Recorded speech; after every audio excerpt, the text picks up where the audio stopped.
Okay. Okay. Well, a quorum being present, I'll call the meeting of the Board of Directors of Back Porch Radio Broadcasting Incorporated to order. A quorum present. Any issue about adopting the agenda, or does it look good as it now appears? Without any objection, I'll stand as posed. The first item of business is the approval of the July minutes. Looked good to me. A motion would be in order. Approve the minutes. I move we approve the minutes. Second.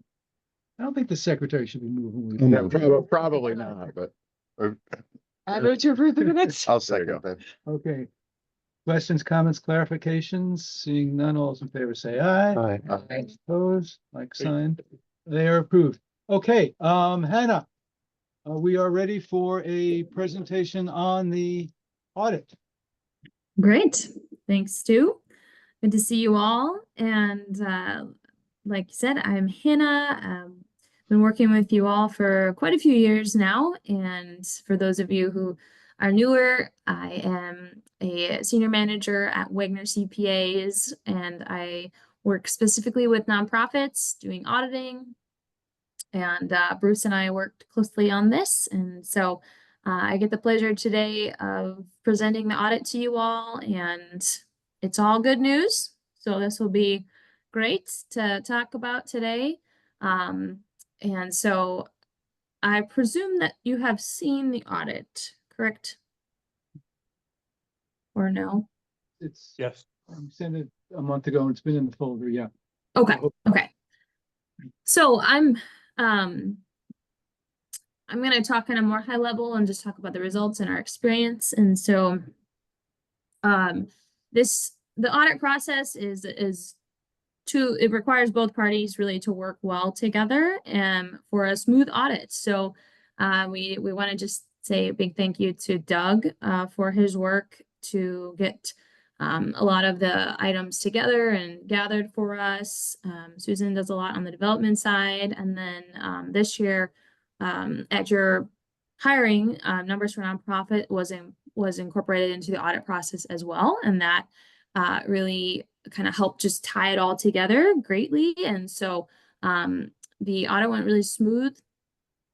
And Mary Joy obviously does a lot of the day-to-day bookkeeping, which is great as well. So big thank you to everyone who helps make it a smooth process. That has, it's not always a guarantee, and we want to just acknowledge that. So the audit went well, and when we were working on the audit, we're looking at kind of two things.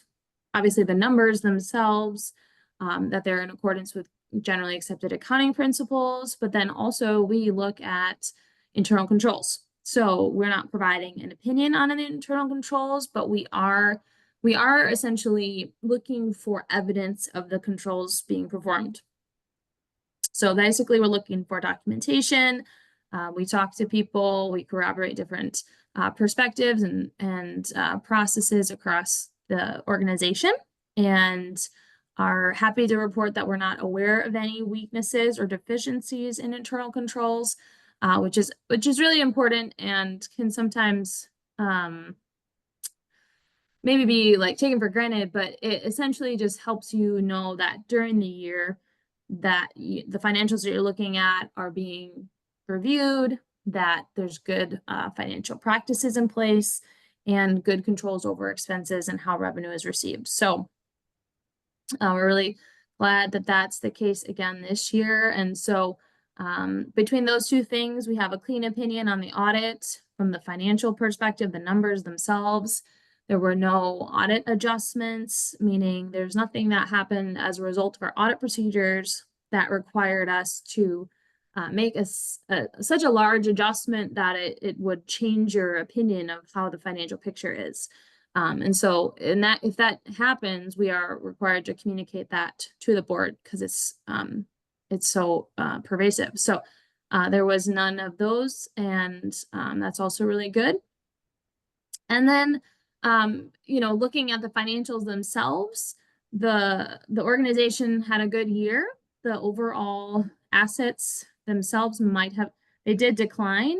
But the overall revenue for the organization was higher. So overall, there was a positive net income for the year of about $7,800.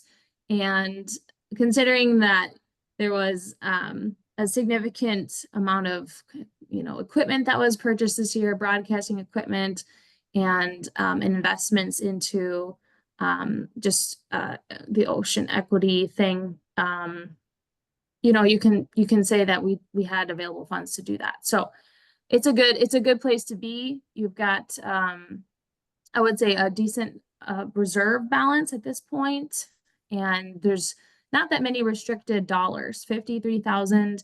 Majority of that is set aside for the journalism school. So if you're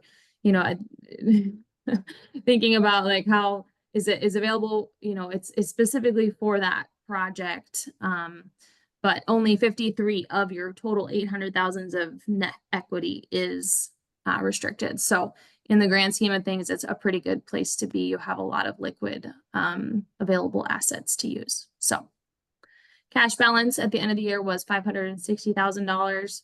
And for those of you who've been on the board for a longer time, I remember presenting on the audit results even not that long ago, and slightly, concerned about just the projection and of where things were going. And so to be able to say today that you're in a strong position is really great. So we also like to look at expenses. So your overall expenses are kind of split between program as well as supporting activities. So that would include administrative expenses, fundraising expenses, and then your underwriting expenses. So it's 500,000 of your expenses are program related, 383,000 are supporting activities. And so if we look at total costs, now that does include depreciation. So that's a little, it's a non-cash expense, but it's not too much. If we look at your total expenses compared to your equity, or maybe even your cash balances, you have certainly more than a few months of reserves available. So we always recommend having at least like 3 months of reserves of available liquid assets set aside to be able to weather any financial storms that come, or just maybe different payments on cash flow as pledges come in, or unexpected costs that just come up. So you certainly have that in your cash balances. So that's also good. Are there any questions so far? How many months do we have of operating reserves? So 800, and your total expenses are 833. So that's about $70,000 a month. You would say is the accrual expenses. So your total cash balance at the end of the year was 560,000, which puts you at essentially 9 months of reserves. But that's kind of like some rough math. I would say it's more like probably like 8 months of reserves after you take out the restricted dollars. I have a question about the note to the conditional grant that you reference on page 10. Would now be the time to ask that? Sure. Yep. That's you- the CPB grant. Okay, and the qualifying expenses that we have to incur in order to get that, that's just our normal course of business? I mean, there's never any question that we hit that threshold? Yeah. No, each year you've spent those dollars. The reason that there's a balance is because the grant itself is not perfectly aligned with your January, December fiscal year. So they're more on like September, October timeframe. And so there's this little portion that's left over that carries over for program acquisition and subscription costs. So that number each year is pretty much the same, and it's almost always been spent by the next year. So But the reason it's required to be disclosed is because the award has been given to you. You just haven't met the requirements yet. Thank you. Mm-hmm. Anybody have any other questions of Anna at this point? Okay, what else you got? So there's the tower lease is a big part of your financials as well. There's a big footnote on that. Essentially, that was a new standard that kind of went into effect a couple years ago. That requires you to essentially look at the whole lease and to put that on your balance sheet. So there was some usage of that. Not anything major changes there. And if you look at note 8, I don't know if you have the audit report in front of you, but that's another place you can kind of see what your liquid available assets are. So, but again, same sort of number, about 8 months or so of your expenses are covered. And then the last page of the audit report is kind of it's twofold, the PPP disclosure, which is it has to be in there essentially for until about 2026. So technically the SBA still has the ability to look into anybody's application. The odds of that happening are very low, but until that time frame expires, we are required to disclose that. And then there still is the litigation matter at the point of this time of this audit was that the audit was issued. So overall, like a very, I would say, smooth audit process this year. And we definitely noticed the goodness that comes with bringing in numbers for nonprofits to just kind of help tie up all the accrual entries and things like that, working with Doug and Mary Joy. And so I think that really helped to be able to finish up, file by the July deadline, and tie up those loose ends. So Any questions on this? Susan has a question Oh, yes, Susan. online. We don't have a policy about at what level we have to take bids for things, and I was wondering if that was something that we really should have. You mean like a procurement policy for vendors? Right. I personally, in the past, at other places I've been at, we've had a policy of anything that costs $5,000 or more, we need to get 3 bids for. And I think it's almost like cash management and helping to make sure you're not getting kickbacks and stuff, that you have documents that ensure. And it also just is good business sense to get more than one bid for someone and to depend constantly on the same company and have them know that you're not putting things out to bid. And I was kind of surprised that it doesn't seem like that hasn't been anything that's ever been noticed in an audit or anything, that we don't do that. Yeah, I mean, it's certainly a best practice. It's really not a requirement by just for nonprofits in general. It's a requirement if you have federal dollars and you are undergoing a single audit, then it's then procurement is evaluated, and for those standards it's 10,000 and up, and then you build a policy around that. I think just from a cost management standpoint, you could certainly build in some parameters. It's never a bad thing to have additional eyes on that. So, but it's not necessarily a requirement. But probably good business. I had one other question. Yeah. And maybe everyone else understands this, but I'm not sure that I completely understand it.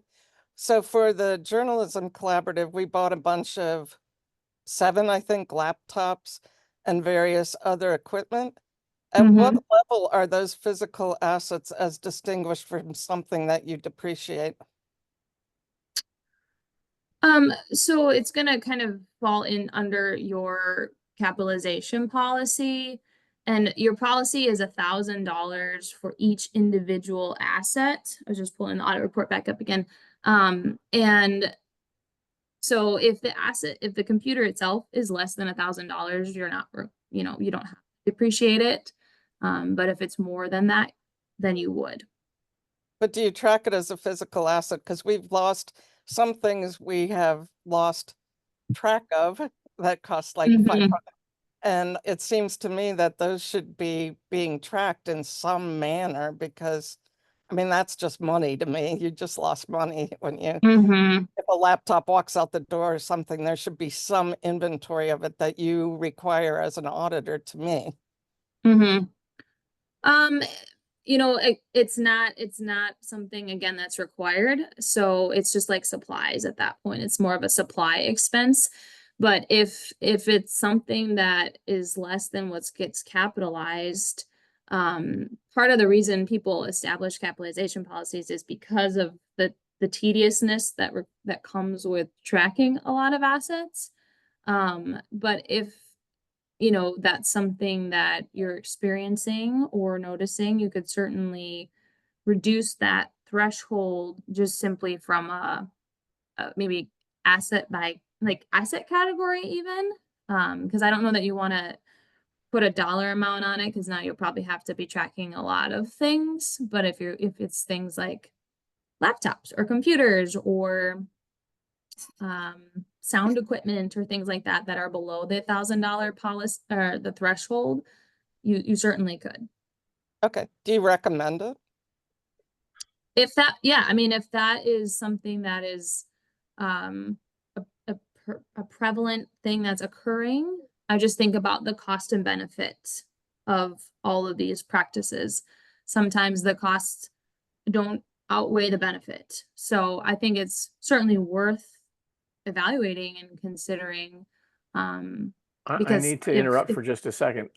We've lost the main computer in Yeah, but we've the, still got you. Doug's got his phone up, so we've still Okay. got you. okay, The good. I, computer decided to reboot on its own, and so it's in that process, and we'll get back on the big screen momentarily. okay, We'll hear you, Hannah. good. I Yeah, will great. butt out. No worries. I'm looking for the vinyl stacks. Then as long as I can see the vinyl stacks, I feel like we're good, right? Yeah, so it's not obviously a good thing if assets are missing. It's the same as if inventory is missing, but so maybe it's applying the same methodology you use on your inventory to your equipment or your sound equipment or laptops or things like that. So Thank you. Thank you. Mhm. Anybody else have any questions of Hannah at this time? Hannah, is there a motion we need to make at this time? To accept the audit or just anything we need to do? I don't believe so. Okay. You just note the audit presentation in the minutes and for your public records and okay. yes, because since it is finalized, so. Okay. Well, thank you very much, and we appreciate hearing good news, and Mhm. yeah, it'll continue to be such. Yeah. Congratulations, everyone. Thanks for having Thank you me. very much, and give our regards to Bruce as well. I will. Thank you. very He's much. certainly Yeah, says hello too. Bye, Doug. Okay, thank you. Bye. Okay. Yeah, I can't have that on at the same time. Right. Otherwise we get the echo chamber. Okay, well, that's good news. She is really fantastic to work with. I just have to say that. Okay, well, moving on back to the agenda, the next item is comments from the public, and we have such a person here. Paul Novak wishes to address us on something. So, Paul? Oh, okay. I'm here to urge you to start planning for the 50th anniversary now. Oh, wait, we've got task force already. Okay, Would you like to join it? yeah. Okay, Yay. And so there'd be a lot of ideas that you could have. I'd like to bring in a lot of the people who not just started the station, but past programmers. oh, yeah. We, Things Yeah. like that. Have a memorial for the people who have died along the way. There's a whole number of those. Bring back past hosts who could perhaps collaborate on shows. I mean, there are a million possible Yes, ideas. I will tell Aaron that you want to be included on the mailing list. The committee is meeting. There's a meeting coming up on Monday. Monday. Okay, So, who's got, Monday at 2 p.m. okay, We usually meet virtually. But if you wanted to do it here in person, I would attend with you virtually and you can just tag on to me. Okay. And that way you could be in person if you want to attend. 2:00. Yeah, 2 o'clock here at the Is that station. Is that the time it usually meets? Yeah, usually 2 o'clock on Mondays. Well, although it kind of floats depending on how much progress we've made and how much there is to check up on. Well, and- But we're in the process now of forming subcommittees to work on different aspects of the 50th. One is like archival, one is all the way back to the beginnings. We're talking about a commemorative book and whether we want to move forward with that. We're talking about programming, archiving, special events. There's all different areas that we've been discussing already. So we'd Are you love to think- have are you. Thinking big, like, we're thinking big. Yeah. like national? No, No, but definitely regional, like possibly proclamations from dignitaries. That's partly why I'm here. I want you to think bigger. Well, Meaning a station that came out of the counterculture 50 years ago and is still here and thriving. That's astonishing. absolutely. And it's not just in the radio world. I mean, the world of, news, politics, community, organizations, et cetera. I just think there's all these different avenues. And so I assumed you had something going. I just wanted you to think bigger. well, we, Hopefully you can attend on. yeah, we have a lot of ideas and, There's, Yeah. There's a lot of programmers who'd like to come back. Yeah. so Aaron's acting as chair. Talk to Aaron because he Aaron, can good. connect you to our drive and you Yeah. can see some of the documentation Sure. Yeah. that we have Sure, going yeah, already. there's a lot of million ideas and Yeah. everybody's gonna, are you thinking of getting the volunteer, not just the volunteers involved, but the listeners? Any and all, I think all of the above. Mhm. You know? And last question, did you ever get money for a grant for archiving? Did that ever happen? Not that I'm aware of. not No, I yet. mean, it's too bad it didn't happen because there's a lot of stuff that needs to be digitized. Yeah. It's We're- in the process. It's in the process. Okay, yeah, because like I have air checks from shows from the '70s. Yeah. That, and I'm sure other people do. Most of it would be Right. boring, but there might be some nice stuff there. So, Mhm. and that could also come from the public who has an air check, not just the list, not just the programmer. Yeah. So, Okay, so 2 o'clock Monday. okay, Thank you. How do we spell your name so I can put you in the minutes? NOBAK. I was on the board for Yeah. 5 years, Huh? so. Adrian Yeah. doesn't have it. Oh, Adrian, yes. Hi, I just wanted to mention something about the archiving. So my father, for the past year and a half, has been diligently going through and archiving like massive amounts of the physical media that was in the closet in the newsroom. And he's made huge strides in that. He's created a spreadsheet. I've added him to the 50th work group email list. So he will be attending on Monday because he wants to know what he should start pulling for the 50th. And like I said, he has like just thousands of hours already digitized from the past year and a half. And he's learning more and more about the station. He's also been photocopying all the program schedules and newsletters he's been able to find. He's been going to the Historical Society and also copying those to get them in files. So he is going to be like a very good resource to have. That's fantastic. Please thank him for us. Yeah. Mhm. Oh, I thank him all the time. Yeah, but like Yeah. for us too. Oh, We yes, and appreciate it. The I will board from the board. appreciates it. Yeah. I can bring back a lot of those early newsletters. They've been here before. Some of them might have been digitized. Meaning Yes. the first year or two. Yes. Thank you. Wait, real quick, Doug, can you pass along my father's email to him so that they can talk about getting those newsletters? They were looking for specifically. Sure. Okay, Great. Thank Yeah, you. absolutely. got almost all. Oh, that's fantastic, Paul. Yeah. And they do. Backwards pilots? What? back porch pilots or Radio city calls. lights? Huh? Yeah, whatever. Yeah, the Huh? one I don't have is the one that's the Xerox is up on the wall. Yeah. Number one. I think I Okay. have the two and and Cool. they had different names. They were the pilot. For Yeah. a while. Okay. Does Thank somebody you. know where David Chandler is? Yes, he's out east. He's in New Hampshire or Vermont. He's a minister, a retired minister. Oh, Lord. Yeah, exactly.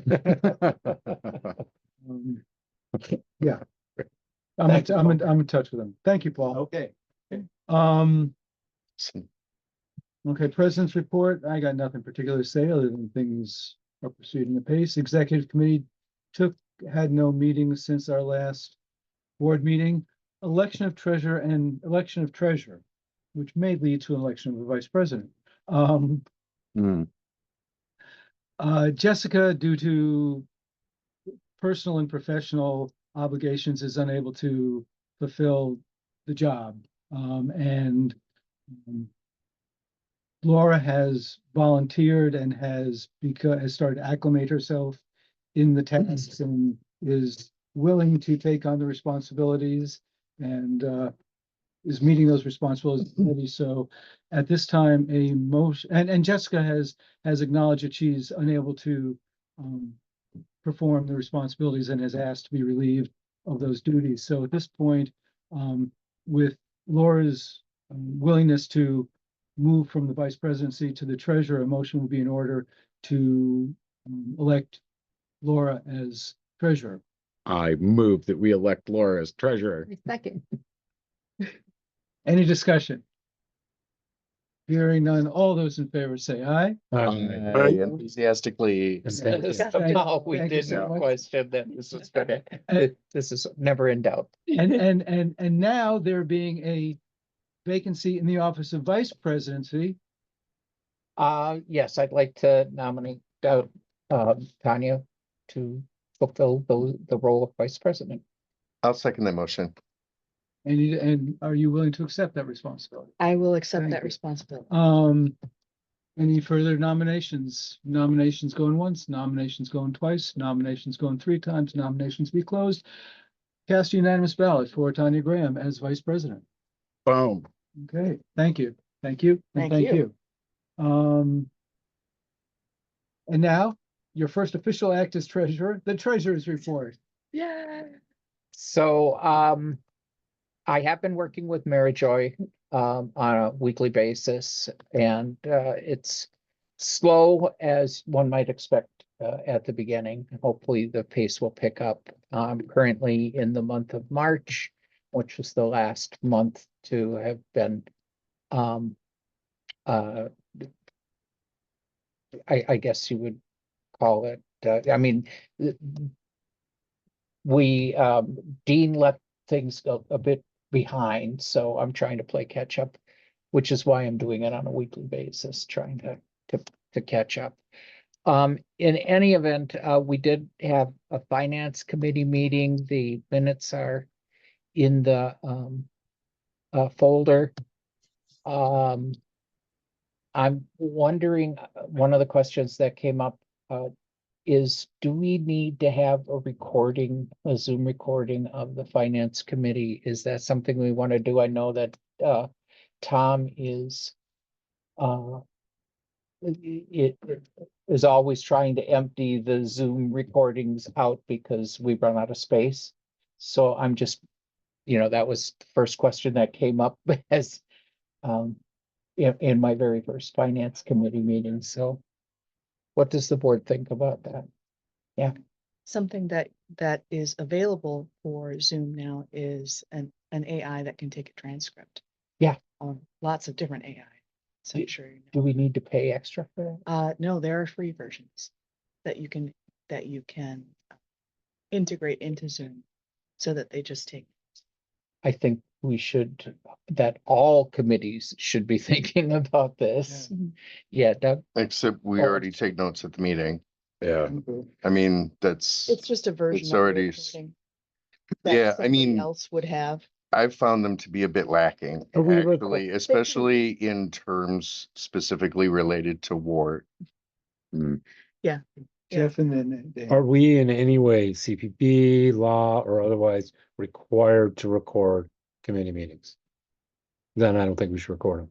I think it's, I suspect that they're rarely, if ever, looked at, the actual recordings. If people felt very strongly, like, oh, what if I missed a meeting? Then record it, keep it for a month and ditch it until the next meeting. If we are not required, I think in storing them seems ridiculous to spend more money on more storage.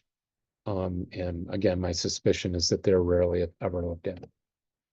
Dan, Yeah, and on the AI, we stopped using the AI companion on here because it didn't turn off when we turned it off for a closed session and took meticulous notes that we had the security problem right away the first time. And that's what happened. Although that would be different for a committee meeting. Yeah, I mean, I have committee no took off for a objection second, but if, and I think it's the committee's decision. They think there's a good reason to even experiment with AI taking notes. I mean, fine, it's free, whatever. doesn't Zoom do a transcript?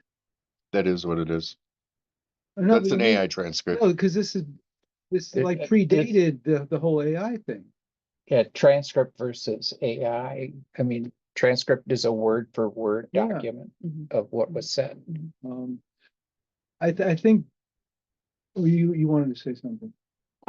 One of the questions that came up, and I think this is what generated the discussion to begin with, was, isn't it required? Yeah, I No, didn't in think. I fact, looked for- board meetings are not even required to Yeah. provide video documents of, only the minutes are required to That's post what I on our would've thought. website. And we don't Yeah. record our personnel committee meetings. well, it's also on that point, it's also hours of, 5 to sometimes 8 hours of like extra work a month to take the board meeting videos and first they have to be transcoded and they have to be compressed, and I've got to build titles for everything. And it takes the duration of the meeting plus a little bit more, and then has to upload to YouTube, which takes the same amount of time again. And we don't actually have to do that, and we've got the recordings on Zoom. So like if that there was something that we needed to go back and check over the next 6 to 8 months into the past, our archive's big enough to house. Well, hold Yeah. on. The question that was asked was just about the finance committee meeting. If we want Sure. to broaden this, And a Zoom we want to recording. broaden this to the board, Yeah. we can, but I thought we were just talking about the finance committee. Yeah. Personally, I think recording and ditching after a month. I mean, just hang on to it, hanging on to the next board meeting. So if there are any questions about, okay, exactly what did you do on that recommendation? And then deleting. I don't think that's a problem. Laura and then Susan. I think that that's exactly the way to do it, and especially since it's the finance committee, and if there's a question, Doug took excellent notes. He had produced them within a day, I think it was. And then if we can just save the recording long enough to answer any questions, if there are any, and then delete it, I think Tom will be very happy with that. Yes, Susan. It doesn't take up any file space to put things on our website, correct? That's a matter of time because it has to be converted. Titles have to be added. And like Dan said, to do a board meeting one, it's a good 5 or 6 hours just to do the board meeting and make it presentable on our website. But again, I thought we were talking about finance committee. She is. Yeah. And why on earth would we put the finance committee meeting on our website? I can't even imagine a reason. Nor can I. I'm talking, I thought you were talking about discarding the board things. I just want to put some input in that our donors are very happy. They don't know why we've discontinued putting up the videos, but they thought we do have a number of donors who actually like having the videos of the board meetings. That's something else, sorry. Susan. Pardon? We're just talking about the finance committee, right? Yeah, I mean, right, we're talking about recording the finance committee. Okay, well, you had said that let's just keep the board meeting for a certain amount of time and get rid of them, and I'm just saying, No. That was about the finance committee. okay, the board meeting minutes, the board meeting videos have not been put up to the website for quite a while. True. They're It's on been YouTube, noticed, though. it's been noticed by our donors. I'm just passing that along, and that's all I'll say. Are they on YouTube? Yeah, they're on the YouTube channel. So just direct them there. And it does take up storage, by the way. When you have more things on your website, that is a storage issue. It is. And it's also the more load the website carries, the slower the website is. I would, So I would suggest that maybe we should have something on the website that has a link to YouTube then. So people who are used to looking, because we had the videos up there for quite a long time. And nobody knows that you're supposed to go. I can answer individually a call that comes to me, but the Okay, we can website do really that. should have a link. Thank We you. can do that. We can do that. Yes, Laura. Can we put this on the agenda for another board Yeah, meeting? I mean, right now we're talking about finance committee meetings being videoed, and I think we have a rough consensus that we're gonna record, hold for a month, and then delete. Is that amenable, are people amenable to that? Yeah. That the Works for me. process I will Okay, use going forward. okay, This is all new to me. This was the Yeah, very first finance committee meeting I Yeah. had ever been on. That's why I brought the question. sure. Great. But if Doug, if you and or somebody else on staff could think about how the best way to put, if we're not gonna put the board meeting, the board video on the website, figure out a way to direct people to the YouTube channel so they know it's there. Because I see Susan's point that if donors want to see the board video, we should Sure. Right. make it convenient for them to see the board video. The second question about that is how much preparation of the video needs to be made for it to get on YouTube? Does it automatically spit out for the meeting, or is that something you've been doing? No, it's something I've got to do. It's very, very time intensive. It's like six to eight, depending on the meeting. Something like the annual meeting would be, I mean, we'd be talking like 12 hours of sitting at the, Yeah, but you don't have to do anything. It just takes that long to load. You don't have to do anything while it's loading. it takes that long for the compressions. Yeah, but you Rendering. you do it and Rendering, upload yeah, it, and once then you they're go rendered, about once your they're- day. You don't have to sit there and do anything when stuff is loading up onto YouTube. True. Well, yeah, the YouTube part is actually the fastest bit of it. But yeah, particularly the annual meeting, it was a long go of, I agree with Laura. If there are issues, whether it be YouTube or website or whatever around our, having publicly available recordings on our website, in whatever manner, let's talk about them when it's on the agenda at Okay. another meeting. Okay. But okay. I mean, and there may be issues. I don't mean to give it short shrift. We're right now, the agenda item is finance committee. Right. So we're way off task. Okay, so we settled the finance committee aspect. Do you want transfer funds aspect? You want to do that? Yeah, there were two other points I wanted to bring Okay, up go ahead. before we went into that. We had talked about the cost of the audits and possibly getting a deal on that because of the nonprofit, I'm sorry. Numbers for nonprofits. Numbers for nonprofits.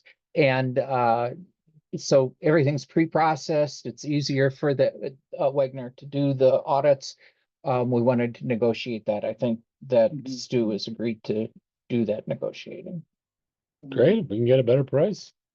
Yeah, I mean, if N for N is making it easier, there should be some recognition of that in the price. Okay. And we should get bids for our audits in general.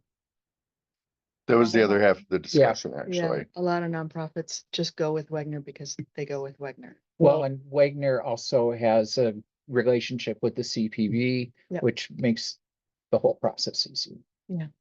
But so we understand all that. Yes, Susan?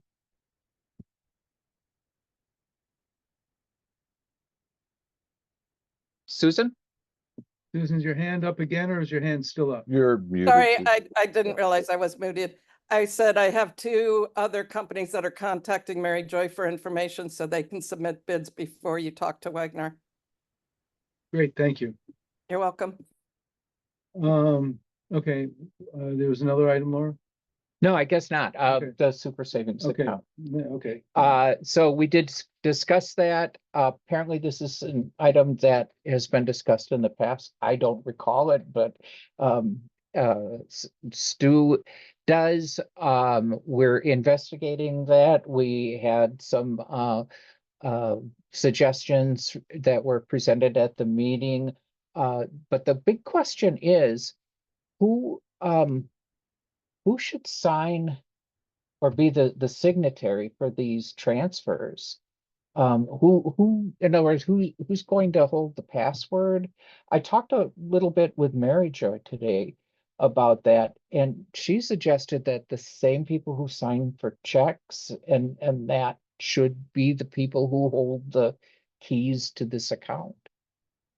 What do you think about that? Sounds reasonable to me. Yeah, I mean, at first it was like either Stu or myself was going to open the account, but that just doesn't seem proper. This should be.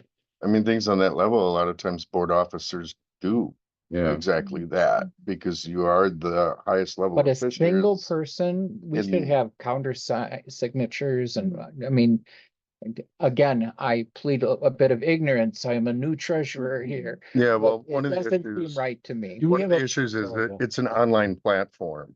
You know, all of these high yield savings accounts are online platform. So you log in with your credentials, your name, your email address. It gives you a unique password. So if those login credentials are shared with that other signatory to have a backup, we also have a secure password storage that Tom has the keys to. It would be a thing that would go in there as well. But I mean, it's perfectly normal practice for a board officer, especially at a presidential level or a treasurer level, to make those transactions Do we have, rather than a staff member. do we have a policy around, needing 2 signatures for, above a certain level? Yes. So what is that? What's the Yes. level? It's 500, I believe. So Or wouldn't is it be the- No, 300. Oh, so it's very low. So your concern is if we're transferring from one account, what I would imagine is way more than $300, should Oh, yeah. there be 2 signatures? I agree with that. Why wouldn't we follow the same policy? My only question, and Doug, you seem to know more about this. Mhm. If it's happening through one person going in on password, is there even room to do 2 signatures?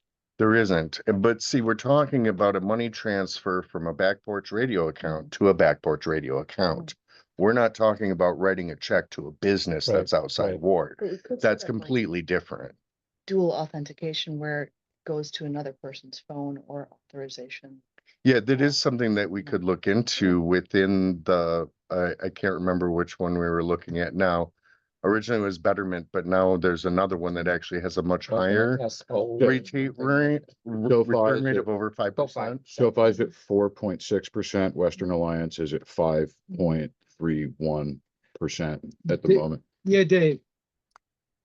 For our Summit Credit Union account, when I recently made changes, I used the alias called treasurer at WORT-FM.org, so that if the treasurer changes, you use the same login for the new treasurer. So we don't have to do that. We were not smart enough to do that when we did the Ocean View account. So my name is still on the Ocean View account. I have placed the username and password into the KeyPass password file system that Tom has access to. So I'm not the only person who has access to that. Yeah, I don't love that idea because that means every former treasurer can get into it. Well, No, because the what new you do is change the would- password. You would change the new password. When you become treasurer, one of the things you So would have how to is do is Dave change able to the use, password on your. I don't know apps. whose treasurer's account? I don't understand that. Yeah, I haven't changed any passwords. Yes. So, Something's not as secure as it Yeah. ought to be there. Yeah. I mean, I'm not accusing you of doing anything wrong, Dave, but I'm suggesting that that's not particularly secure. Too, that may be something we want to think about for board orientation. Because as an officer that has an email linked to your position and not your name, one of the first things you should be doing is changing the password on that email to something only you know. Because you get a lot of emails that are specific to the position that, like Jeff said, you don't want the former position still having access to that. Right. So you can do that within your own email. And I'm assuming within these accounts, there's a place to go in, change my password. So like Dave said, when a new treasurer then comes in, even though you've set up the account, they can go in with the old password, make a new password, and then they're the only ones that have the keys to it at that point. And that's standard practice for email, for accounts of this type, for Google Drive access, any of that, because, you know, that's how you get in is with that password. Maybe the way we So- deal with, since it's online, you can't really do two signatures, is we just have some recording. Let's say Laura's making the deposit. We have an email thing that, you know, Stu, can I have your approval to deposit $50,000 from this account to that account? Stu says yes, then there's an email thread. Laura goes ahead and does it. I like that. You got a question? well, I wanted to point out that the password for the account is different than the password for the email. Right, but they And- would be changeable. Yeah, I understand that. However, I don't know how many accounts are there out there that are linked to the treasurer's position, you know? So we need to have a better accountability on that, I believe. Somebody but- needs to work with Laura to Yeah. help her. Well, and I'm Identify willing to do the offers. work myself too. I mean, I'll do the research. I'll talk to Mary Joy again, and I'll talk to Dave. And, you know, I have not gotten access to the KeyPass account yet, or KeyPass or whatever it is. But I will, I'm pursuing this. I wanted to make you guys aware of what I thought of was a bit of a security risk. Something. Susan does have a hand up too. Yeah, and I was gonna say, one of the things Yeah. that the committee's been sort of struggling with and trying to get everyone to understand about this is that the rates change for each bank, change moment to moment throughout the course of the day. And so when a snapshot is taken that's presented to the committee, you know, one bank will be at this kind of interest rate over the course of the year and one will be at another one. And it's always changing. And whatever one has that highest interest rate, when Laura, whoever it is, pushes the button, that's how the bank we're gonna go with gets chosen. It's Mhm. whatever is gonna give us the biggest return the second that we're all ready to press the button. And so we know it's gonna be one of like roughly 10, it's gonna be one of 6 banks that are on a short list, but we don't know which one until we're sitting there, and whoever it is gonna have to take a deep breath and go, this was the one. This is what it looked like now when I pushed the button. That's And- fine. I Yeah. think we authorized this like last February, like February of 23. Yeah. So at some point, we're gonna get it done. This element of it, this shifting in interest rate is part of what's so confusing for treasurer after treasurer after treasurer, because you sit down and we don't know which bank, we can't give a directive saying, I want you to put it in US Bank. It's that simple. We're giving a directive that says, we want you to put it into an online account for whichever is going to give us the biggest return in interest over the course of On the, the day that you do it. yeah. And if it turns out there's a shift the next day and we lose a quarter point compared to what we could have had, so effing what? Yeah, It's exactly. a lot more than what we've been doing so far since February 23, which is nothing. Yeah. And We've got to commit, and I just want to make sure that we're doing it in Yeah. a secure fashion. Yeah, So good. that's, Susan, yes? I was just wondering, if this is different than just giving Mary Joy the right to access the account as well and have that in her monthly reconciliations, which would catch any kind of transfers that were being made. She's gonna need to go account for them being transferred into the other accounts anyway. So, I mean, that's already a check, Laura, you know, when that money has to move. I'm well aware of it because I'm doing those reviews every week now. I'm I guess sure I'm that not will be following rolled. why her part in it isn't sufficient. Oh, Why is there a second signatory or whatever? It's like she's the one that's monitoring the transfers from one bank, from one account to another. And it comes up in her, it'll be part of her pay, the thing that she does every month, which is a reconciliation statement, which you might not have seen yet, but she generates one every month. I'm just wondering if we accumulate a large amount of money in this account. I'm worried that somebody could abscond with it and be in some other state by the time we catch the error. So I'm just trying to make sure that this is done in the most secure fashion that we can do it. That's all. Security is good. Okay, I'm just saying we have more money in other accounts and that's how it's handled. I'm done. But, okay, And I will note though in that last regard, as the former guy has noted, Venezuela does not have an extradition treaty. very good. For those who might be concerned about that. One other question, and this wasn't brought up at the finance committee meeting, but it is something that's come up since. It seems to me in going over the records from previous agendas and board meetings that different documents have been presented in different months. I would like people to review the documents that they've been seeing and please email me and email it to Tech Talk.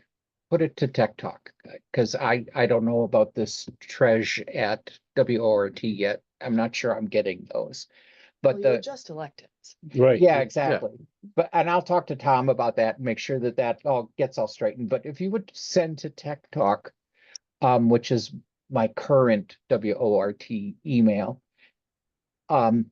what you would like to see, what you would like to have in the agenda, linked in the agenda, as far as the documentation from the finance Well, committee, from the treasurer's office. I'll just say aloud that one good thing Dean working with Mary Joy instituted was those snapshots and The dashboard. whatever. Yeah, all We right. seem to have lost that.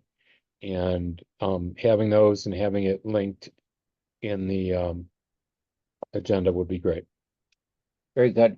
What I'd like to try and get done is that the dashboard would be auto updating so that it would be current whenever you logged into it or as current as That would possible. be fantastic. And so all you would have is a URL and you would link to it whenever you'd like to look at it. And my point, I think, is that with all of the documents that we could post, I think it people's eyes would glaze. Well, over. that's why the dashboard is so helpful. Exactly. So dashboard, definitely. Any more, let me know. And that's it. Thank you. Thank you, Laura. Can I interrupt with one question? Yes, Simple one. Is the programming committee and or the community advisory board involved with planning for the 50th?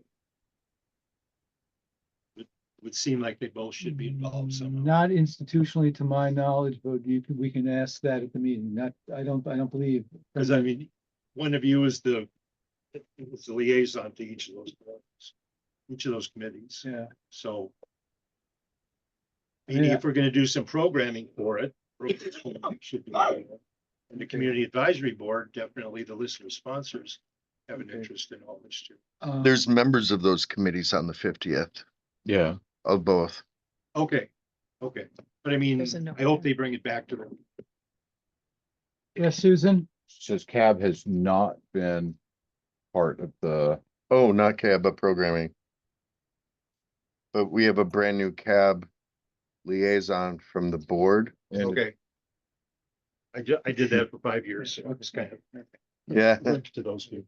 Thank you, Paul. you Okay. could give Nicole pointers because she just joined the cap. What? Um, Nicole. Can I ask a- Nicole is can I ask our a- it's the new guy. liaison, Okay, okay. She's Probably new- the loudest. new board member. I'm sorry, what, Susan?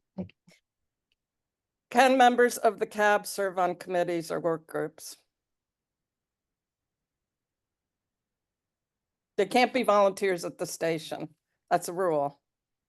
Yes, but Right, a but member of an ad hoc 50th anniversary group is different. I know, but I think it's a question. They can do it within their committee meetings. Okay, I'm just saying you can't do anything that's regarded as volunteer work, right, Doug? And if even if you're part of an ad hoc committee, you're doing volunteer work. I'll lower my hand. You're also doing volunteer work if you staff an outreach booth at an event, Susan, and they do it all the time. Yeah, they do that all the. And is that right? I'm just trying to point out that have we looked into rules Susan, around what is that? going on today? I'm just gonna jump in. Every single thing, whether it's on the agenda or not, you've got something to say. And this meeting is going like very slowly compared to what we're talking about because you've got I mean, this is not on the agenda. Paul just happened, in my opinion, inappropriately to bring this topic up in the middle. I understand why you allowed him to, because you thought he'd be on point. So please, let us have our meeting. Okay, I don't feel that I was out of line with the suggestions with the treasures thing, with bringing up that I have done things to, if we're gonna talk about Stu doing negotiation and stuff, what I've done with that, Jeff. Okay, moving on. Anything else you want to say about your report, the credit union balances or anything, or should we move on to the staff report? I think we can move Okay. on. Just suffice it to say that I'm up through the month of March Okay. and continuing to work on a weekly basis. Thank you. Just reiterating. Okay, then the staff reports, let's, I cannot understand anything in Tom's report ever. Anything you want to? I'll interpret. Anything you want to interpret for us? I think the big one is that FRP Frank and the engineering committee are experimenting, and Tom, especially Frank and Tom, are experimenting with a chat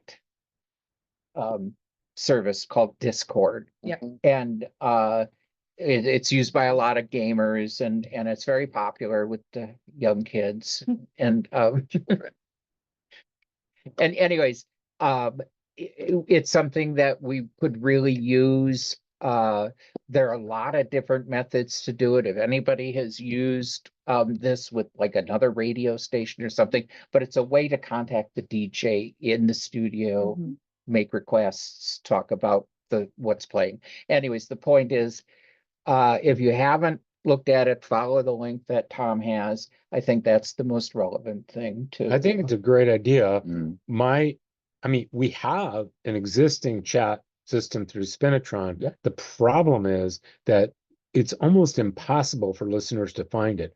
I am always stunned when I get a chat because somebody actually asked me, like, how do you, and then it took me for frickin' ever. I finally found it to like direct a listener. So my only question with this, I love the idea, love to be able to chat with listeners while I'm doing a show, but it has to be user friendly. Oh, it's extremely. Discord's great.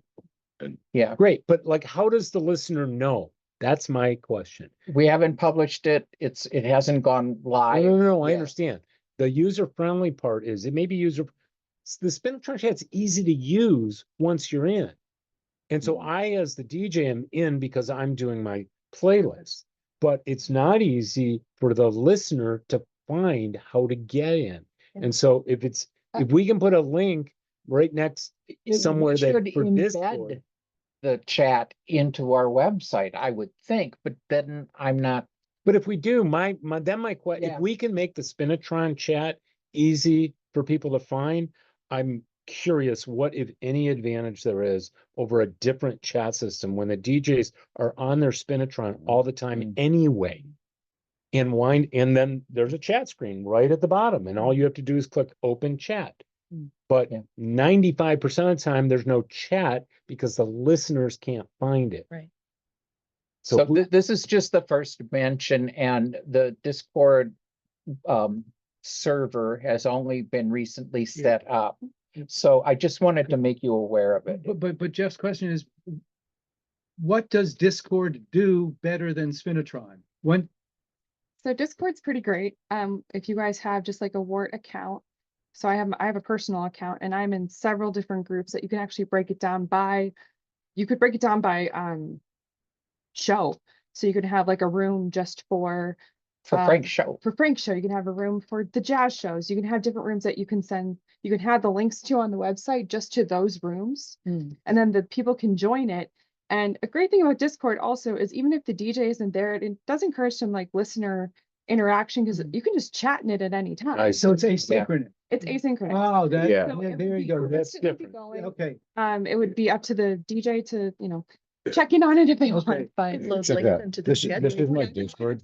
Each, Right, the asynchronous aspect. of those There you go. things on the side is a different community where people are all Yeah. talking and updating each other. And so Mhm. for Well- like a station universe, there could be the total station universe, and then each show would have its thing. On a larger scale.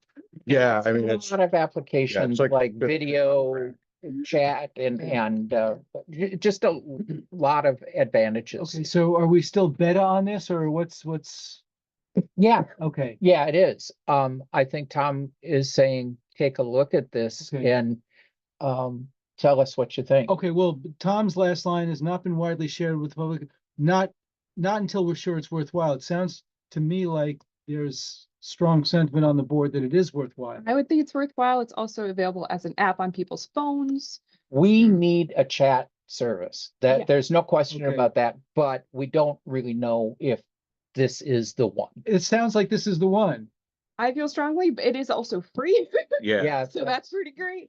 I think it's an app that got really good during the pandemic. It fixed a lot of its bugs. It got really great. It's a way that everyone really stayed in contact with each other. So and I it think it'd is be huge. excellent. It is There are a huge. lot of people. It's also FRP's, it's Frank's recommendation. Well, you let's, know. let's do it. Yeah, I mean, I know a lot of people on Discord. okay, so I think the consensus of the board is to tell Tom et al. That we want to go with Discord. Okay, I think it's great. Consensus on that? Do I have to move? Are we moving on this, or, I mean, is it? I don't know if we need. there's no action. Well, Yeah, yeah, well. I'll make sure that Tom gets Tom's the report message. is we're not going to proceed until we're sure it's worthwhile, and the board is advising Tom that the board thinks it's worthwhile. I like that. I like, Yeah. no, like official action, like No, you have to do No, we're, Discord the now. board is advising Tom, that Yeah. the board thinks it's worthwhile. We love it. There are bugs that he's still working. on. Okay, yeah, okay. Should we say Tom and FRP or just Tom? Advising Tom that. Consensus of the board is that proceeding with Discord is worthwhile.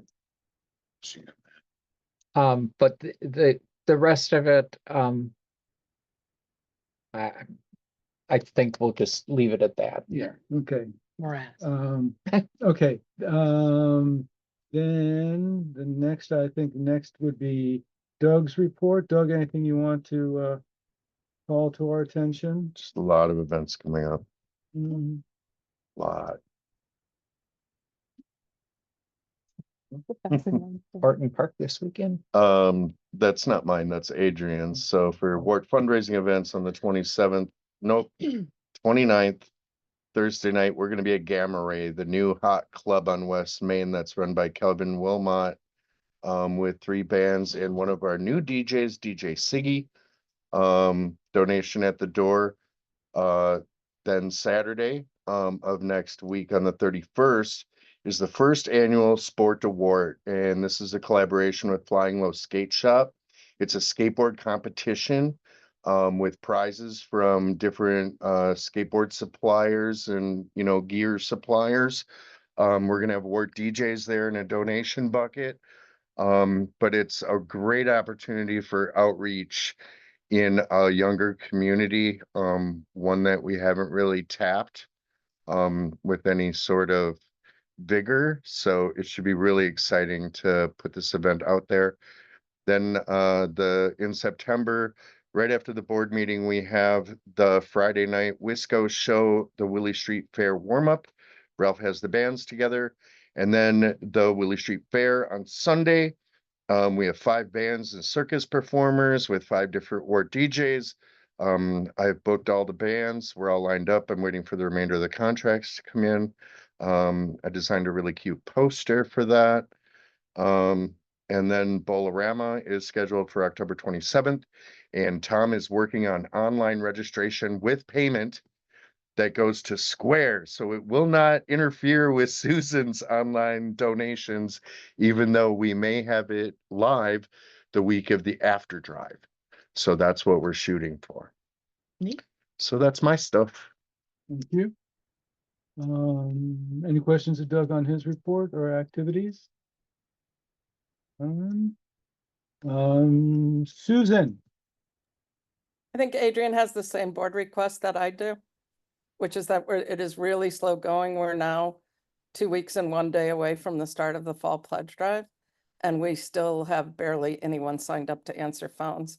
So we'd really appreciate board members. It's very easy. Restaurants are going to be there. We'd really appreciate, Tanya, you're, I think, on the board, one of the few that does it pretty regularly. I think you can speak to the fact that it's not, you can bring a book with you. There's going to be slow spells. You can bring knitting with you. But we really, really, really need people to sign up, especially for the weekend hours, which are some of the biggest. And you're going to get to, you know, those are the busiest. Thank you. And you can listen to the radio while you're sitting there. anything else, Susan, you want to call to our attention? No, I'm just really concerned about this fall drive and being short because we're going down to 11 days instead of 14. I'm trying to gradually move us to 1 week for all drives instead of 2. And if we go short and we're short of people answering phones, we could be putting ourselves in a problem. Okay, thank you. Is there any training involved with the phone answering like there is for pledge wrapping? Adrian can speak to that. She has designed really superior training and she can tell you what that is, but it's pretty straightforward. You're following the form, Laura. I mean, it just goes from question to. So it's very much like it used to be okay, very good. Very analog. I've done it before. I haven't done it recently, so that's why I'm asking. Phil has his hand up. Yes, Phil. I know Tom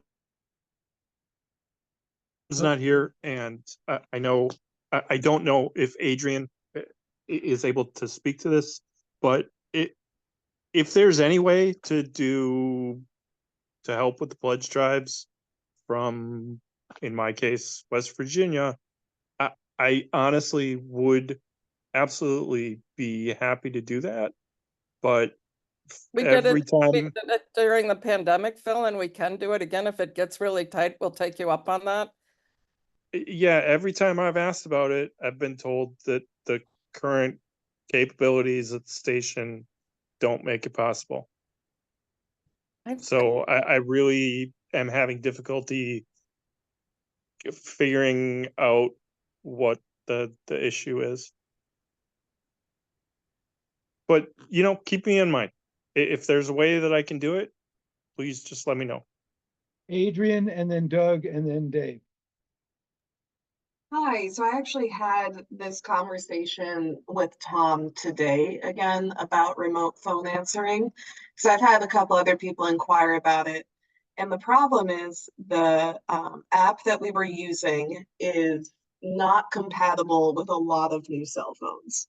And besides that, and I kind of wish Tom was here because I'm so bad at this tech talk, but besides that, the way that the relay works through the app to the answerer is very delayed now.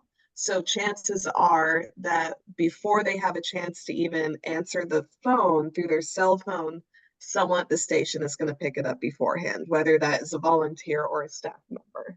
And there's just not a great way of tracking how many rings it would take or things like that. So I've asked Tom to see if there's an alternative. He will look. He doesn't seem very hopeful, but you know, there might be something. But as of right now, I'm really sorry we can't offer it. Thank you. Yeah. Oh, Dave. Yeah, Dave. I was just going to say the same thing that Adrian said, that the app that TDS was using hasn't been updated to work with the latest version of the operating system. So it isn't available for like Apple phones right now, or it doesn't work. I'm not sure which one, but in any case, that's why we can't use it. So Okay. And Doug, was that what you were going to say too? I would only add that Phil, you are so committed in your committee work, and so thoughtful, and so engaged as a board member.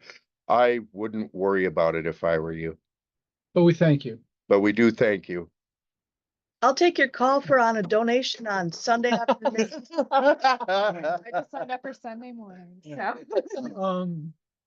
Okay, We've got some in the chat. yeah, I can't read, I can't see that part. This is going back. I'm going to go back to 707, Okay. which is the last thing we read. Phil, and this will be a little redundant with what we just talked about, but I'll bring us up to speed. 707, Phil says, navigating the WORT website is difficult. I have found information about emails for host shows on website, ellipsis, but retracing the steps later is very difficult. Website needs to be better organized, navigatable, and user-friendly. Adrian follows this up at 708, one minute later, saying, maybe we should consider making a promo about the Discord when it's up and running to let the public, when it's up and running, to let the public know they can chat with WORT DJs, which I think is a fine idea and one of the sort of superpowers that Discord has, in addition to a calling service, which you can call in and out with Discord as well. Phil, also at 708, says, adding Discord links to individual shows and hosts on the website should be very easy to share, which I would say is true. Do we have a question? I have a suggestion about that, including links to the Discord server and the programmer's emails right in the program guide. Yeah. It'd be really nice. Yeah, or on their page, the sort of integration with of Discord links into the existing website infrastructure. At 7:10 p.m., Julia says Discord would make for a great UX for listeners. If we decide to proceed, I'd recommend being mindful of training for our hosts so that they're comfortable and willing to even get Discord conversations started. Which is an excellent point that sort of hadn't been brought up yet, but we'd want to get together a little Discord training, Discord 101 for DJs. Susan at 7:15 says, my extension forwarded calls to my home. Can't we have other extensions forward to another number? Which I think I have an answer to that. Oh, you do? Yeah, we tried that before we did the app on the phones, and it'll work for the first phone call that comes in to 256-2001, but then subsequent calls don't go into other remote phone answers. So it's a limitation of the way call forwarding works on the TDS phone system. So that's why the app worked better for a while, but that doesn't work anymore. We have a hand from Susan. Yeah, Susan.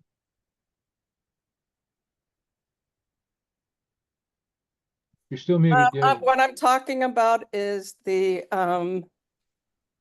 let's say the fourth phone on the phone line. If you set that up, so if Phil wants to answer, you're not using 256-2001, you're using 608, you know, that like my personal number, Dave. I was taking calls from home on my personal, because the calls go there during the pledge drive to my phone. So when I left at night, I could have those calls go to my phone. If we set it up so the fourth call, the fourth thing on the pledge answers thing was going to Phil, for instance, on Saturday, it would still keep going to him. It wouldn't matter whether you know, when it was transferred over to that thing, it would forward, correct? This is a staff level conversation, Susan. Yeah, This is not board level conversation. This is pledge drive logistics and should be kept out of staff level. All right, the question before it was going into detail. Dave went into detail about why it didn't work. And I'm offering it's- how And it it's could already work. gone on too long. Yeah, Um, okay. I'll talk to you, Susan. I'll talk to you later. The last comment was made by Phil at 7:16. It says, I'm on Android. If that means anything, we're up to speed. yeah, I just wanted to point out that we have a committee, I believe it's called the Digital Work Group, that could deal with some of the Discord conversations and the website conversations. I would like to see, it's been pretty inactive recently. I'm going to try to kickstart that, but after the DNC is sucking everybody up right now. And probably it'll have to wait till after the pledge drive too. So, but I'm interested in firing this committee back. Seems like a great idea. okay, so moving on. Sybil's report, Did we do Susan's report, donor relations? oh yeah, well, that's where we were at. Susan, did you have Oh. anything else? Yeah, Sorry. that's where we began. Sorry. Yeah, because then we. Now, moved I guess the into it. discussion of pledge takers is not something the committee is interested in hearing further about, so I'm done. It's a staff level discussion because it's a technical question that we are not designed to address. Anything on Sybil's report? Anybody has any questions or comments about? See, she's focusing on dealing with requests for exemptions from the policy, and that's her job, so that seems fine. Well, and just as a comment, this, even though there was a lot of worry about it, seems to be going well. Yeah. Is Adrian still with us? Adrian, anything you want to, other than, There's an action item. yeah, let's get to Adrian's action item. Oh, yes. Okay, Adrian, anything you want to say more about the tent matter? No, only that it is necessary to have other tent walls. There are multiple events on the same day, and having the walls really helps just with like blocking out the sun, with wind, especially for Sport WORT that's coming up. It's like when we actually have DJs spinning vinyl, having a way to block the wind is really helpful. And some of the tent walls are still broken from last year, and I have to hang them up with zip ties. So it'd be great to have some that weren't broken. Just question for staff, is this within the budget? It's not a budgeted item. But I mean, Yeah. when we look at I don't mean a specific budgeted item, but within the category that this would be expended, are we well within our budget to spend this not quite $650? Or would this be stretching our budget? Well, it's not budgeted, but I think we can afford it. I mean, Yeah. based on our money and reserves, we can afford it, but it's not budgeted. That's Okay. why it's in front of us. All right, just so it's clear, the reason why I asked the question the way I asked it is because very little is individually budgeted, so to speak. I know staff thinks about the things that we'll spend, but we don't approve a budget with, a gazillion line items for every single thing we're going to spend. So, and in any given line item, sometimes we spend more, sometimes we spend less. So that's why I'm asking within, and I don't know what this would be. It's not exactly It would be equipment. volunteer and outreach departments. Right. It's equipment purchase. There you And go. right now there is no budget item. For that. It's zero right now for Got the it. year. Understood. Thank you. Yeah. So it is. It doesn't gen- have a category. And it's because it's over $500 that it comes to the board, right? Correct. 300? Three, well, no, we raised it Did to we raise it to 5 5? at 2 board meetings ago. Okay, One board meeting ago? 1 or 2 board meetings Okay. ago, The we one raised it to before the 500. annual meeting. it's over the limit, whatever the limit is. Yes. Okay. Anybody have any further questions of Adrian about the need for it? I only have a comment, and that's that last year at Willie Street Fair, PC Allen brought vinyl and the wind was a little unmanageable, and without tent walls, he ended up skipping 3 different records. Okay. This makes DJs not want to do our events outdoors. So I'm just stressing the importance of these tent walls and the urgency of the need. I'll say the same. When we were on like 2 years in a row, when we were trying to get out of Fête de, when we had to emergency bail on Fête de Marquette with short staff in the middle of everything and in the rain, trying to put these tent walls up with the little pieces of Velcro that had, and just like 6 of us trying to, or how many? It was Adrian's husband was helping out. It was just a huge cluster that would have been less of a cluster if we had functional tent walls. Yeah, Adrian. Sorry, yeah, it was like 4 of us or something that in like the middle of the storm. And yeah, having to use zip ties really hinders how quickly we can do that. Also, I just wanted to point out, I'm not sure if you saw, but the tent walls would be orange to match the tent, which I don't know if you are on Instagram, and like we have a lot of photographers in Madison now who will do like aerial shots of the festivals, and you can always see the orange tent, and having the orange walls really makes this stand out too in a sea of like white tents. So I think that that's just a fun side note. Okay. You want to entertain a motion? Need a motion? I'd like to move that we purchase the sidewalls. Second. Okay, further discussion? Hearing none, all those in favor say aye. Aye. Those Aye. opposed? Okay, you got your tent? Yes.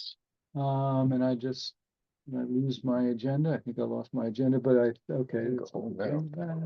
Did we pass over news? Well, no, we're getting the news now. Oh, okay. Shally and her crew doing a bang up job down there in Chicago. And the collaborative has been a tremendous success. Yes, Adrian. I'm sorry, I wanted to quickly go back since Laura raised this question during Susan's report, and I can, since we're on mine now, I feel like I can answer it. As for training materials for phone answers, a couple of years ago, I made an instructional video for how to fill out a pledge drive form, commonly asked questions, things like that.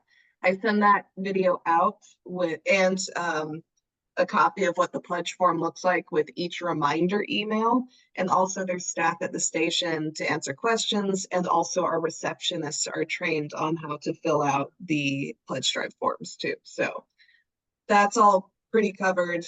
So those are the training materials.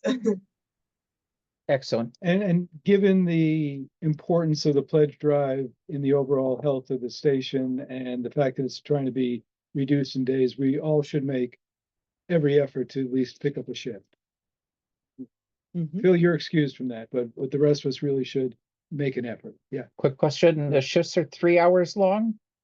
Depends on Yes, the show. The shifts Oh. vary. They vary depending on the show. I think almost all the Saturday shifts are just 2 hours to match up with the shows. So if you're looking for something shorter, that's a good place to be. And also those shows seem to have a higher call volume, so they're a little more exciting.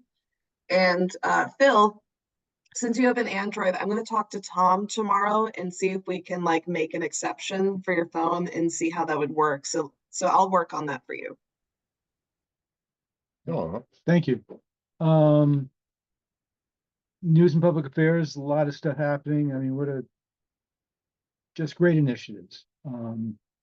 The summer collaborative, the grant with Isthmus, the coverage of the RNC and the DNC, getting money to do that. I mean, all good, all good. Okay,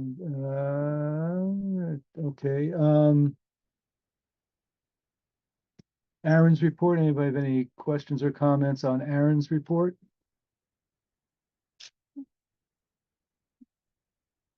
The live remotes are great. I listened to some of them. I think that's another good thing we're doing. That's it on the staff reports, committee work group reports, the DEI committee. Laura, anything you want to say on that? Yeah, just a second here. I need to bring it up. Oh, damn. Just a second. I apologize. Where'd the report? No, where the? I'm trying to Um, open it and I accidentally inserted it. So, okay. So one of the things is that with the extra duties and stuff with the treasurer position, I am hoping that others in the on the DEI committee can help with the chairing the committee. We talked about possibly rotating the chair. It was just talk. I'll be chairing the next meeting, but hopefully we can find a substitute. That said, we have two new members, Julia and Cole, and that's excellent. We had a lot of talk about the report that Phil made, which has just been published in the volunteer newsletter. There's a copy of that in the, I believe it's in the folder for the board. Good. I'm having problems making sure that stuff is appearing where it's supposed to. We talked about the possibility of future surveys, things that are maybe more directed and maybe fewer questions that wouldn't take a lot of time for people.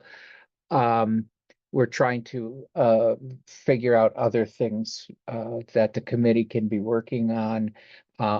I sent a copy of something I received, for example, about online, about website accessibility, that sort of thing. So that's some of the stuff we can be working on. Let's see. Thought there was one other thing, but I don't see it, so I will just leave it at that. Well, thank you. I have one question or oh yeah, I can't see who's got. Phil, yeah. In terms of the comment that we circulated from the survey during last month's board meeting. Oh, yes. Sorry, Phil. No, that's fine. Julia and I, Julia is now a member of the programming committee, and as someone who has been on DEI longer than she has, we both gave information at that the most recent programming committee, and they were graciously made time in the schedule for us to raise this issue and discuss the topic for almost half an hour. It did not yield any immediate suggestions for collaborative actions that the members of the programming committee were able to suggest. But I think both Julie and I came away from the meeting convinced that the discussion demonstrated the need for WORT to have more of these conversations across the entire station and with as many of the volunteers and listeners as possible. Because there is a little bit of natural defensiveness, I think, that takes place whenever these issues are raised, because they can be hard to discuss. it's the nature of DEI, actually. And thank you, Phil. That was the one thing I wanted to mention, so I'm glad you brought it up. I wanted to say that the collaboration is not between the DEI committee and the program committee. The collaboration that this comment was speaking about was collaboration within the programming community at WORT, that we might have some programmers collaborating more with similarly programmed shows, you know, and that we seem to have barriers internally. So I mean, that's the way I perceive. This is open to interpretation. No, you are correct. You know, you guys may remember the world music promo that ran for a while. I coordinated that with Sybil's help, but it took all the world music programmers to cooperate. We got lots of different voices on it, and it was great. I tried then to follow up with doing a story for the website on it. There wasn't as much cooperation. The comment I got back from Sybil, even though, you know, I mean, we got one good thing and one that just didn't go, was that she found it very difficult to get, you know, for example, the jazz or the rock or whatever, you know, together. Now, I have to say, like, I initiated that process. Sybil didn't come to me saying, hey, I think we've got 27 hours of world music. We should be letting the world know about that. So I really think it's on Sybil as a starting place. She is the supervisor of all these people.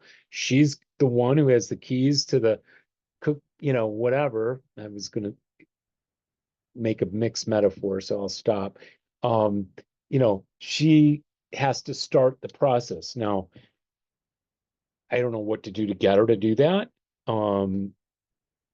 But it would surprise me if there was, let's say, a station decision that we wanted, you know, I don't know, promos from each group.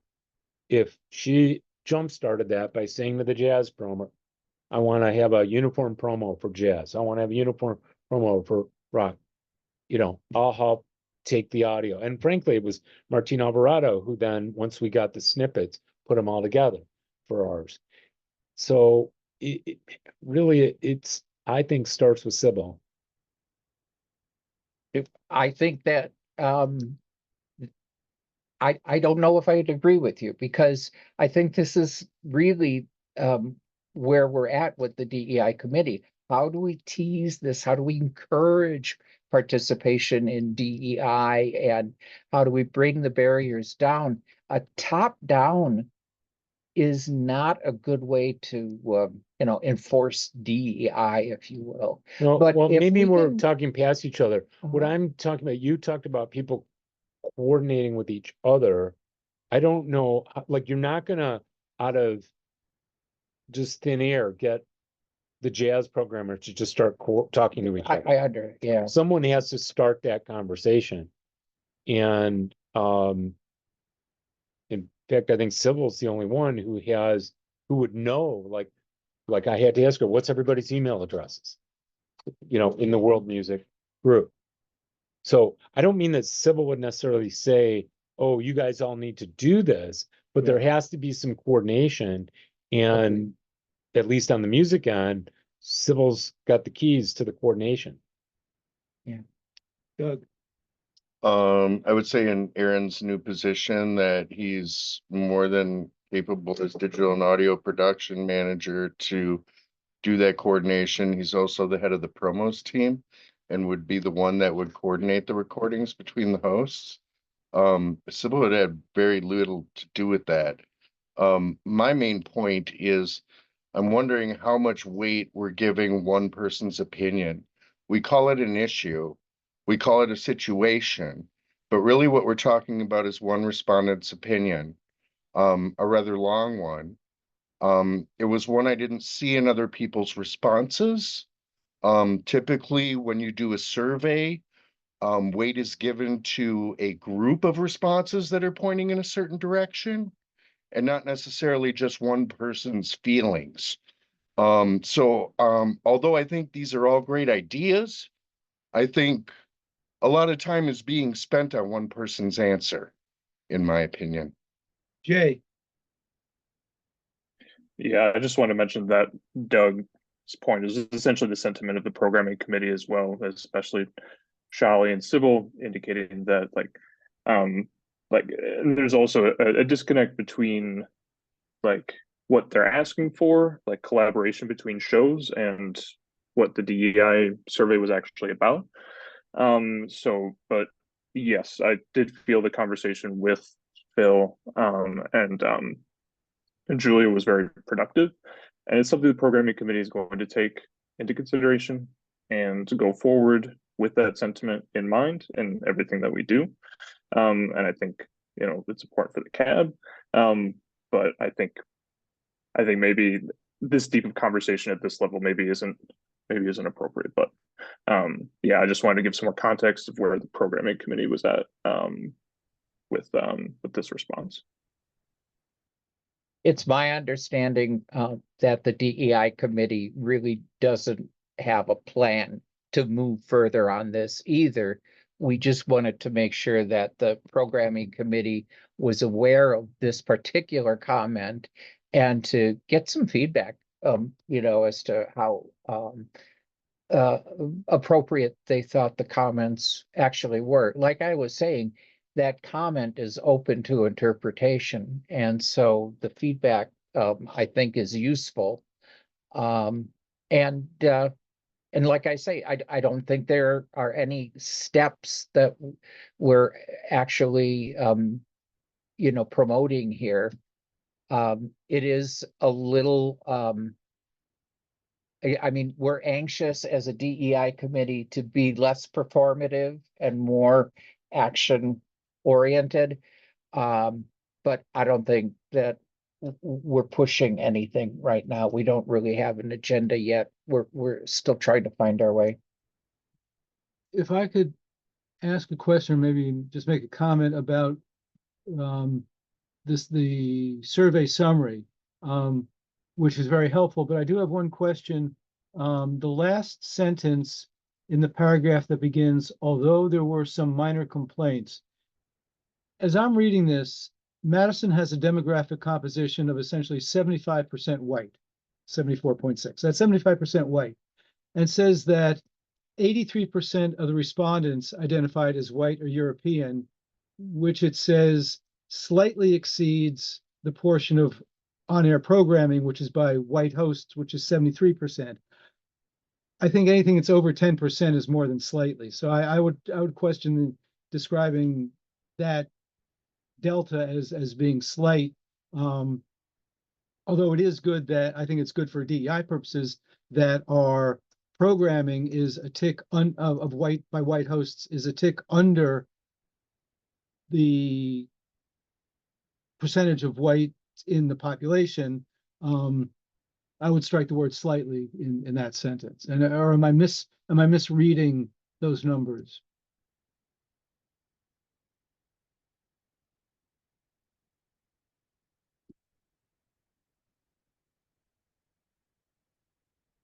No, it's just that you have to take into account that only 12.5% of the people who were sent the survey replied to it. Okay. So it isn't going to match our actual demographic of the volunteers at WORT. Okay. Because only 12% of the volunteers responded, and that can provide a big skew in one way or the other, and there's no way to predict what the skew is without without getting the demographic information of every single volunteer. Right. But this is a sentence that describes the results of the survey. Right. And I think something that's a 10% delta is not slight. That's no, agreed. That's agreed. Yeah, I think you're. It might give the appearance that we're trying to whitewash. Oh, sorry, that was downplay is the word. Downplay. Thank you. That just came out. This isn't Tom Sawyer. Yeah, but it's a useful report, and I'm glad that it finally got done. So thank you to the DEI committee for. I was talking about the fence. I know. Yeah. I That's think that so there's good. only so much that we can interpret from, that we Yeah. can get out of this. It was not statistically, we didn't have any statisticians involved with the creation of the survey or the interpretation. It's a start. It's a It's a start, a Um, baseline. Okay. Yeah, and I think because of that, we were hesitant to make any sort of conclusions like this means this means this. Yeah. Simply because of, It's just not. I a mean, big enough survey what it response. taught us is that we need better ways of polling people Mm. that produce better results. I think that was the biggest thing it told us. And also, I think it pointed us in the direction of the questions we need to be asking, especially from that one respondent, because that kind of put us on the path of what we need to ask next. Okay. Yes, Dave. One of the problems that I've noticed with WORT for 49 years is that there is a demographic skew to the volunteers at WORT, but that is a lot to do with the ability to have the spare time to be able to volunteer.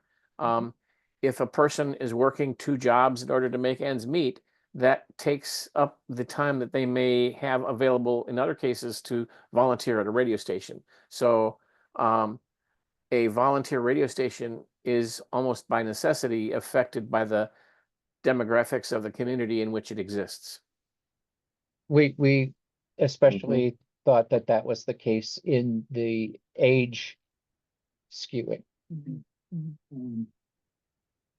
Actually, the point about our volunteers, I want to circle back for a second to Adrian's report, and this is both a question for Adrian and Doug. The last couple of years, what do you make of the fairly low attendance at the volunteer picnics, which have been publicized and had music and had food and had desserts? Why do you think we're having trouble getting people out to a party like that? Well, we try to have the volunteer picnic on a different day each year so that volunteers who couldn't come, say, on a Saturday because they were doing their show can now come on a Tuesday or a Wednesday or a Thursday. And, it's also summer. People can be gone. I think there are a lot of factors. I will say last year was more widely attended, but this year we had a lot more people sign up to perform. So the people who did come really came with a purpose, and they invited their friends. So I think there's a lot of factors in there, but also it's, a weekday afternoon. We'll get more heavy attendance on a Friday, a Saturday, or a Sunday, but we try to move it around to accommodate other volunteers. Are we going to keep it at Burroughs? We can move it. When we first moved it to Burroughs, we had a really big showing of volunteers. I will say that. But I'm always open to suggestions. I'm happy to move it. Like, nothing is set in stone. I live for feedback. Okay. Okay, thank you. Committee and work group reports, I don't think did policies and bylaws meet this past? I don't think so. I don't think it did either. Yeah. No, we didn't. Yeah, but we're making progress. We're gonna get that thing done. Personnel committee, did review the updated, now clarified, tentative agreement, and I don't believe that we have formally ratified it. Doug, has the staff voted? I know I did some prodding at the staff meeting yesterday. I think as of now, the entire staff has voted. Okay. I don't know that this needs to be done. What do you think? Does this need to be done in closed session? What? Voting, ratifying the contract? I don't believe so. Okay, the Mhm. last time, the issue had been the question of whether or not staff was subject to the state or federal Fair Labor Standards Act in terms of the days within which they had to take comp time. Use up their comp time. Use up the comp time. The contract says 180 days. State law is 30 days, but after a succession of inquiries, we established, I think, conclusively that we are not covered. So that resolved that question. There were a couple other back and forths that have now been resolved. So the Personnel Committee is satisfied that the matter is now ready for ratification. We've got a nice looking document that has both our logos on it. The one question is who you want as the signatories. Do you want the entire executive committee? Do you want just the president? I think it would be unworkable to have the entire board, since obviously we don't have the entire board in Madison. Does anybody have a strong feeling on who they want as the signatories on behalf of the corporation? I mean, I said it during personnel. You can sign contracts on our behalf as president. So I see no reason why we need more than the president. If for whatever reason people think we need more, fine, have the officers. It's definitely unwieldy to have the entire board. But I'm perfectly fine with having you as president sign off on it. I agree. I mean, Okay. Okay, then if that's the consensus, Doug can who's going to prepare the signature page? Well, Nate. Nate, okay. Nate does. So I'll Yeah, if you want to let Nate know you'll be the signatory on the board side, okay, and then the staff collective will all sign on our side. okay. It's easier for us to gather. well, and also you don't have a head. Yeah. Because you're a collective. We're Right, not we a should, collective. right, we should all Yeah. sign. There isn't someone Yeah. who's Exactly. Okay. I'll on take your it. behalf. Okay, I'll let Nate know. We'll We're do on our that then. behalf. All of Okay. Mhm. Any other committee reports one. that Right, yeah. people Not want to that I'm make at this aware of. time? As of tonight, elections has done 8 officers and 4 regular board members in one calendar, 12 little old months. Well, okay, yeah. Most of which has been done by Doug, Okay. Doug Holtz and all of the people sitting in this room. Like elections has never once gone, let's all sit in a room together because we need to do this. The committee has powered through, and the board is powered through in every instance of us needing to fill ourselves up with fresh blood. Fresh meat. We've done it. Fresh meat. And yeah, and it's also, I'll point out, the first time that the executive committee has been gender balanced and the first time that the board itself has been gender For all the balanced. churn we've had, Yeah. we've got a great board. We've really landed on our feet Yeah. and are No, strong I right think, now. yeah, I think this is gonna be a good board. I'm happy with it. Okay, then, briefly on the board staff retreat, I think we've made an informal agreement that we're looking at late January for Awesome. a board staff retreat. And Jeff Burkhardt, who some of you know, Jeff Burkhardt, is a musician. I think he's done some shows with us. He used to be the head of the Literacy Network and now is on his own as a coach, A groovy person. coach groovy person.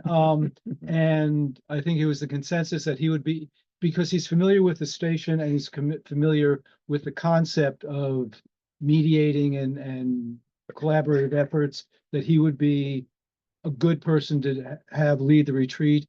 He has indicated he is available in late January, which meets our schedule, but would want to talk with what he referred to as the planning committee to make this happen. And I think the easiest way to make that happen is for me and Doug to start those conversations on behalf of the respective bodies and start talking about what an agenda might be and how we would style it. So obviously, if other- Just that as soon as possible, don't just say late January, Yeah. pick an actual date and time. And if there's a debate between 2 or 3 dates, then Okay. get a Google survey out or Doodle or Yeah. whatever. I mean, I have a trial in mid-January, so if it's really late January, I should be able to make it, but it doesn't take that long before people's calendars fill up. Yeah. Okay. Okay, so on first level of question, are people comfortable with Doug and I starting to put this together on Yes. behalf of the two bodies? And obviously, if anybody else wants to participate in that, they are more than I welcome. mean, I assume a draft or whatever of the agenda will come back to a board meeting. Yeah. And we'll all either say, yeah, that Yeah. looks great, or how about this, or how about that? The two other formative questions are on-site or off-site and weekend. Are we looking at an off-site on a weekend? Is that?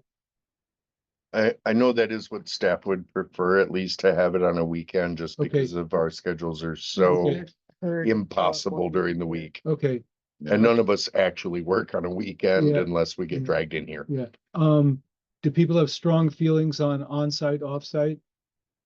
I think offsite would be more impactful. Yeah, Yeah, there's something neutral. about doing it in a different, location. Okay, but this is Somewhere something with we'll talk window. about with Chip. Okay, Yeah. okay, so Doug and I will get together. and- Windows are helpful too. Huh? Windows. Windows are helpful. So too. Doug and I will get together and Wilmar start. might be nice. What's Hmm? that? Wilmar might be nice. Gary and I are like this. Okay, okay, okay, so Doug and I will get together and we'll get with Jeff and we'll see what we can do. Yeah. I'd like to just throw out the weekend of the 25th and 26th. It's the last weekend in January. I know there aren't any events, and maybe that could be a starting point. Okay. Yeah, let's just tentatively set that. Block 'em out. Are Yeah, we and doing then it I for could 2 pick- days? No, one or the other. Okay. One or the other. Yeah. But maybe just start out with that weekend and propose that to Fine by me. staff Block out. So. for our meeting. It's the 25th, what are the dates? 25th and 26th the of last weekend January. of- Okay, we will send everyone an email and try and get this on people's calendar, and I'll see if that works with Jeff. Great. And Doug and I will start talking about an agenda. And anybody who has anybody with ideas on what they want to see, drop us a line. Any new business before we could, briefly? I had a question from Mel. I don't think this counts as new business, but I had a premiums question from Melvin Hinton of Radio Literature. Yeah. He asked me who to ask so that he could have books be premiums on. Susan. Oh, it's totally Susan. Totally, Is Susan. it Susan? He was like, we used to give away books and we were told that we can't. Why can't I give away? Why can't I? Susan. Susan appears to have left, but it's Susan. There Yeah. are tax rules. It's Susan. No, it's It's a lot he of- doesn't want to have individual Yeah. things for individual shows. It's just, It gets It too became unwieldy. yeah. Yep. But let him talk to her. Yeah. And Susan. maybe they can come up with Yeah. something. Occasionally she makes exceptions. Yeah, and specifically with books, it's a little easier to make those Yeah. exceptions because they can be tucked into the pledge folder Yeah. and then passed along through the audit process And to it's Karen. not a date So, specific thing. The problem with. Right, tickets are a- Tickets, yeah. I mean, the big deal is No more tickets. no more And tickets. and the CDs too were Yeah. too hard for Yeah. Susan to store all of those Yeah. CDs that were, Yeah. I mean, that in itself was, Anyway, Tell them to Yeah. talk tell to him to talk Susan. to Susan. Give him, okay. give him. It's Susan's not email. impossible. Yeah, It's- he it's- very specifically wanted books and Susan, just tell him to Susan. contact Susan. Okay, anything else? I do have one brief matter in closed session about personnel matter, but I don't think we voted on the contract, did we? No, we didn't vote to ratify. Not as a board, no, but I think, personnel committee recommended yeah, it. but I Oh. think, Then you don't need a motion. but we need to vote. Yep. And you're the one I who- move that we, Well, it's No. personnel, it's before us as the action of the personnel committee. So if anybody has any questions about it, I think it was a good process. We had, a hiccup here and there, but I think overall it went well, and I think we're all satisfied with result and, you know, it was a good process. So if anybody's any questions or comments about it, then the motion is before us to ratify. So all those in favor say aye. Aye. Aye. Opposed? Abstentions? Abstain.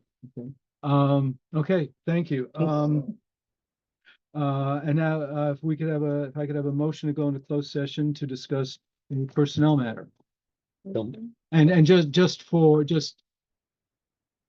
it is a non-disciplinary personnel matter. If anyone from staff were wondering it is a non-disciplinary personnel matter. So I just want. Great. I can put that in my notes for Steph. Yes, Yeah, I I've been just wanted- taking them all along just because I wanted- like to do a synopsis in the morning. Clarify that so no one had any concerns about what we're going to talk Awesome. about. Doug, you're an excellent note taker. Yes. You really are. Yeah. Thanks. Oh yeah, So Adrian, that was a thumbs up. Adrian, we're going to have to excuse you as well. And we'll stop the recording. But thank you for coming. Night. Bye, Adrian. I think we need to, There's a motion, yeah, so I need a motion to go into closed Motion session. to go to closed So session. moved. roll call. Yeah, I'm going to point and you're going to say, Yeah. Yes. Yes. Yes. Yes. Jay, Yep. Phil, Yes. Julia. You bet. Okay, thank you. You betcha. All right. Thanks, Okay, everybody. thank you. Thanks, Doug. Um, We are, Stop at the top.